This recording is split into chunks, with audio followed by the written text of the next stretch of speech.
I love house music, deep house, tech house, electro house, progressive house. I love it all.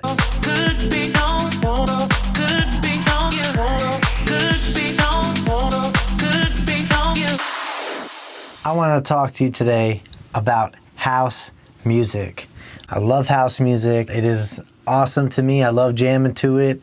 One of my favorite streaming services, di.fm, is one of my favorite apps to listen to it. I'm okay with paying that premium fee because I listen to that music all the time. Now, I don't know where you're from or where you're at. I live in a city, San Antonio, Texas, where traffic is crazy all the time. So producing house music, or being a producer in general, or as an artist, so an EDM artist who's going to make my own material and put it out there, what it's like going through that process. It's important to have ambitions, hobbies, all that stuff in life. And although I do have a full-time job, one day I'm going to call it quits with my day job and I'm going to have to move on, and then I'm going to do music for the rest of my life. Can't wait for that to happen. So as I get back to topic, I wanted to do this video to fill you in on my process of putting an album together.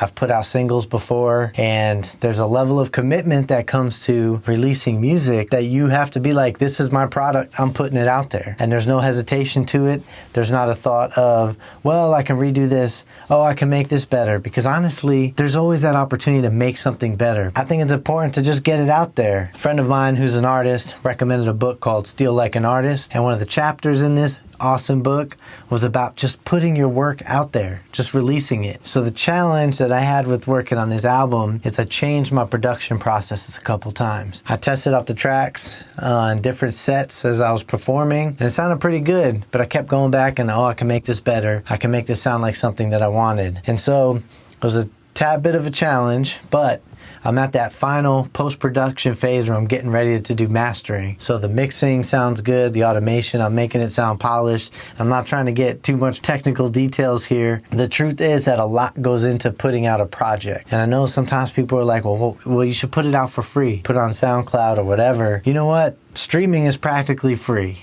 right? People can listen to it on Spotify, and honestly, the royalty rates that they pay out aren't that great. Now, they're getting better. The music industry is trying to catch up with the digital age. So we'll see, but I'm going to put it out on all streaming platforms. And if you're into the making music community, I'm going to use probably a LANDR mastering service. Now, I know it's an automated mastering.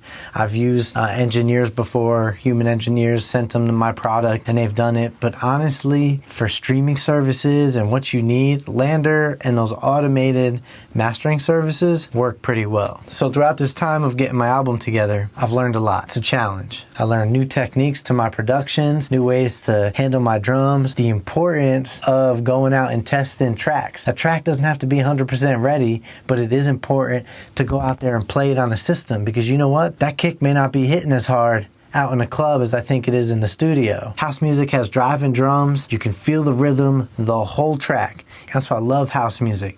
The rhythm just carries you through the night. So that's where I'm at. I'm excited to close out this album, to hopefully people will dance to my music. Hopefully they'll like it, they'll vibe with it. Or, you know, maybe you'll hear it, someone will hear it on Spotify or iTunes or whatever, but I'll keep you guys up to date and hopefully get some more action with the house music stuff on this channel. All right, I'm gonna sign off.